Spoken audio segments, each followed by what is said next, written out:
नमस्कार, जय हिंद दोस्तों। स्वागत करता हूं आप सभी का हमारे यूट्यूब चैनल नॉलेज मंत्रा पे।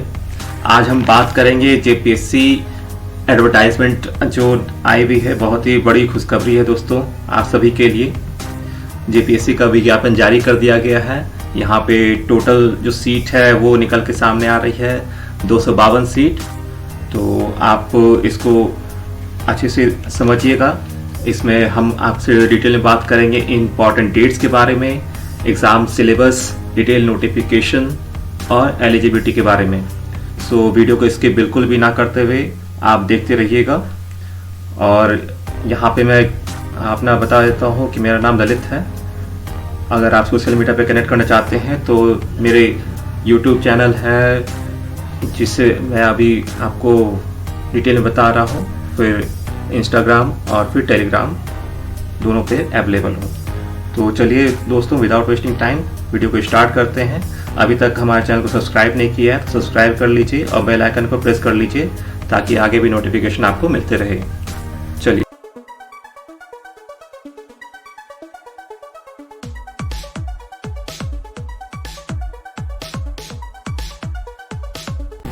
चलिए बात करते हैं डिटेल में क्या विज्ञापन में निकाला गया है जेपीएससी के द्वारा। तो आप यहाँ देख सकते हैं विज्ञापन संख्या 1/2021 झारखंड संयुक्त असैनिक सेवा प्रतियोगिता परीक्षा 2021। ये कल शाम में निकाला गया है और झारखंड संयुक्त असैनिक सेवा प्रतियोगिता परीक्षा 2021 के माध्यम से प्रतियोगिता परीक्षा आयोजित करने हेतु राज्य सरकार के विभिन्न विभागों से अलग अलग सेवाओं के लिए प्राप्त वर्ष 2017-18, 2019-2020 की रिक्तियों के आधार पर भारतीय नागरिकों से प्रारंभिक परीक्षा हेतु ऑनलाइन आवेदन के लिए आप आमंत्रित किए जाते हैं। ठीक है, चलिए विभिन्न पदों के विवरण के बारे में हम लोग यहाँ पे बात करते हैं। कौन कौन से पद में कितनी रिक्तियाँ हैं उसके बारे में हम लोग डिटेल में बात कर लेते हैं। तो पहला पद आ रहा है आपका उप समाहर्ता, जिसमें कि 44 सीट है। 18 सीट आपके जनरल के हैं, 17 आपके हो गए अनुसूचित जनजाति के और 4 सीट हो गए अनुसूचित जाति के। उसके अलावा ओबीसी 2 में आपके 1 सीट और फिर ईडब्ल्यूएस में 4 सीट है। अगर आगे देखा जाए तो महिलाओं के लिए 2 है, खेलकूद के लिए 1 है, दृष्टि निषिक्त के लिए 1 है, फिर श्रवण निषिक्त के लिए 1 है। तो इस तरह से आपका ये 44 सीट में डिवीजन हुआ है। तो बात करें दूसरी पद का तो पुलिस उपाध्यक्ष, इसमें कि 40 सीट है, जिसमें जनरल के 20 है और फिर अनुसूचित जनजाति के 10 हैं, अनुसूचित जाति के 4 हैं, ओबीसी के 2 हैं, ओबीसी 2 के 1 है, ईडब्ल्यूएस के 3 हैं।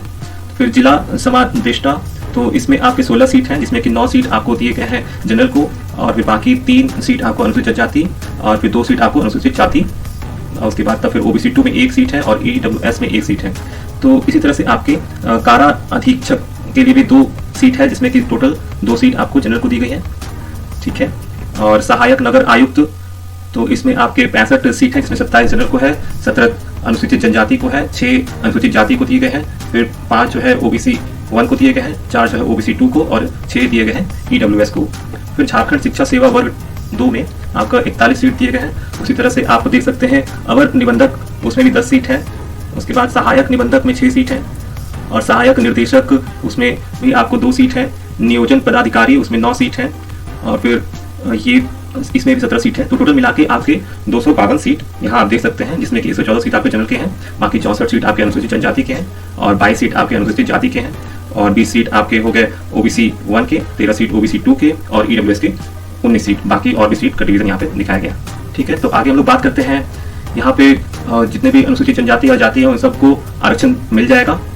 ठीक है, और इसमें लिखा हुआ है कि पदों की संख्या घटा सकती है, बढ़ा भी सकती है जेपीएससी, यहाँ साफ साफ लिख दिया गया है। ठीक है, तो अगर हम अब बात कर लें वेतनमान के बारे में तो यहाँ पे आप देख सकते हैं उप समाहर्ता, पुलिस उपाध्यक्ष, तो जिला समादेष्टा, कारा अधीक्षक, सहायक नगर आयुक्त, तो सभी के आप देख सकते हैं वेतनमान जो है वो 9,300 से 34,800। सिर्फ आप देख सकते हैं कि ग्रेड पे में थोड़ा सा डिफरेंस है, बाकी सबके वेतनमान जो है वो सेम है। तो आप इसको अच्छे से देख लें। और शिक्षक योग्यता के बारे में बात कर लें तो इसमें आपको यहाँ पे ग्रेजुएशन होना अनिवार्य है। ठीक है, ऑनलाइन आवेदन भरने की अंतिम तिथि तक आवेदक को केंद्र अथवा राज्य सरकार द्वारा स्थापित संस्थान मान्यता प्राप्त विश्वविद्यालय से किसी संकाय में कम से कम स्नातक अथवा समकक्ष परीक्षाओं में उत्तीर्ण होना अनिवार्य है। ठीक है, तो ये हो गई आपकी। और उम्र गणना की तिथि जो है वो आपको यहाँ पे दी गई है, तो आप इसको भी आप देख सकते हैं। बाकी उम्र सीमा के बारे में हम लोग डिटेल में बात कर लेते हैं कि यहाँ पे जो बताया गया है, candidate should have completed the minimum age of 21 years and must not have attend 35 years. मतलब कि आपकी 21 साल से कम उम्र नहीं होनी चाहिए और 35 साल से ज़्यादा उम्र नहीं होनी चाहिए। और 35 साल ये आपके जनरल कैटेगरी के लिए है। ठीक है। और फिर आगे बात कर लेते हैं कि एज रिलैक्सेशन भी सबको मिले हैं, ठीक है। यहाँ पे तो a candidate who have rendered at least 3 years of the regular service under the government of Jharkhand shall be granted 5 year relaxation in the upper age limit। जो पहले से काम कर रहे हैं झारखंड गवर्नमेंट के अंदर तो उनको एज रिलैक्सेशन 5 साल के दिए गए हैं, ठीक है। जिनकी जो अभी तक 3 साल अपना दे चुके हैं झारखंड गवर्नमेंट को काम करते हुए। आगे बात कर लेते हैं। तो यहाँ पे वही एज रिलैक्सेशन के बारे में बताया गया है। फिर यहाँ पे नंबर ऑफ अटेम्प्ट्स यहाँ जो बताया गया उसमें कोई लिमिटेशन नहीं है, ठीक है। और आरक्षण का लाभ तो मैंने बता ही दिया कि आप इसको देखेंगे तो फिर आपको समझ में आ जाएगा कि आरक्षण यहाँ पे सभी को दिया गया है, ठीक है। यहाँ पे आपका चिकित्सा जांच होगी, फिर उसके बाद पुलिस उपाध्यक्ष, जिला समादेष्ट, कारा अधीक्षक, तो इन सब पदों के लिए आवश्यक शारीरिक योग्यता का भी यहाँ पे डिटेल में बताया गया है कि आपको इतना सब कुछ होना चाहिए। और फिर चिकित्सा जांच है। फिर उम्मीदवारों के लिए नीचे संक्षिप्त रूप से दिए गए निर्धारित शारीरिक मानकों के अनुरूप स्वास्थ्य होना आवश्यक होगा, तो ये सब कुछ आपको जरूरी है।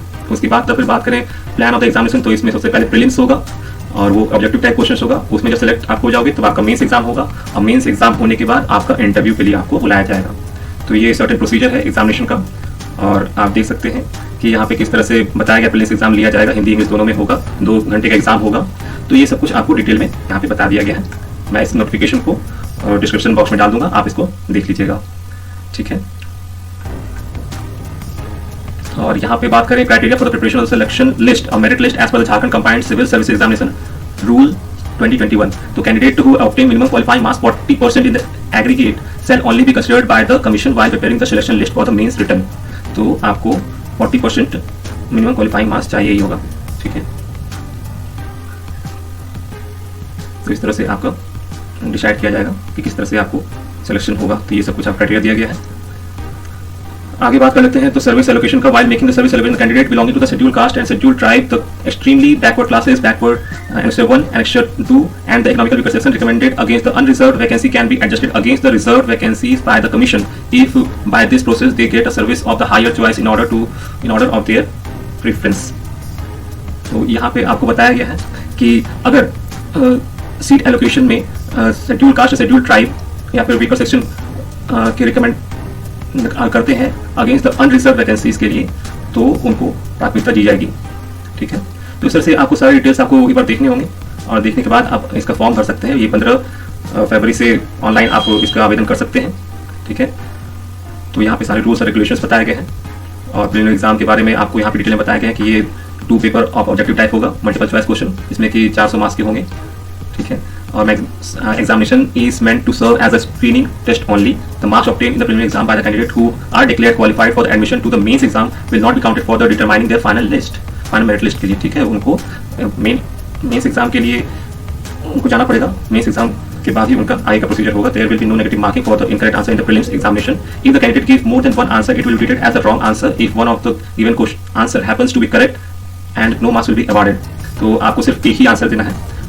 If the question is left blank, जैसा कि क्वेश्चन पेपर दिया जाता है, no answer will be given by the candidate, there will be no penalty for that question। तो उस तरह से है। बाकी आप देख सकते हैं ये सिलेबस आपको दिया गया है, general studies paper 1, general studies paper 2, उसका आपको डिटेल बताया कि कहाँ से क्या क्या पढ़ना है। जैसे कि आप हिस्ट्री का आप देख सकते हैं, यहाँ से एशियंट है, मेडिवल है, फिर मॉडर्न इंडियन है, तो उस तरह से आप देख सकते हैं। फिर ज्योग्राफी का भी आप इस तरह से मार्क्स नहीं, आपको क्वेश्चन डिवीजन आपको यहाँ पे दिया हुआ है, ठीक है। तो ये आप पूरा डिटेल सिलेबस, और आप इसको ध्यान से देख लें। और बाकी आपको मेंस का एग्जाम के लिए देखिए, आपको 3 घंटे मिलेंगे जो कि 100 मार्क्स के होंगे पेपर 1, और पेपर 2 आपके 3 घंटे होंगे, जिसमें कि आपको फुल मार्क्स जो होंगे 150 मार्क्स के होंगे, ठीक है। तो हम लोग पेपर 3 भी है, पेपर 4 भी, पेपर 5 भी है, पेपर 6 भी है, तो टोटल 950 मार्क्स के टोटल मेंस होंगे। बाकी इंटरव्यू 100 मार्क्स के होंगे, तो टोटल मिला के आपके टोटल हो जाएंगे 150 मार्क्स के, ठीक है। तो आप इसको ध्यान से देख लीजिएगा और आप फॉर्म को अब समय पर भर लीजिएगा, ठीक है। और अगर बात करें कि इसमें कितने शुल्क पड़ेंगे परीक्षा शुल्क, तो वो है आपके 600 प्लस बैंक चार्जेस, ठीक है। और परीक्षा शुल्क में छूट झारखंड राज्य के अनुसूचित जाति जनजाति को दिया जाएगा, जिसमें कि 150 रुपये प्लस बैंक चार्जेस रहेगा, जो कि नॉन रिफंडेबल होगा, ठीक है।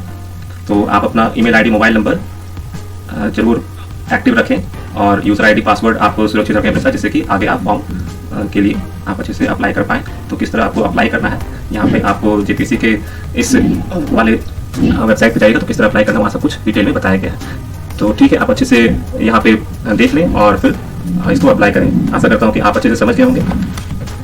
चलिए, थैंक यू।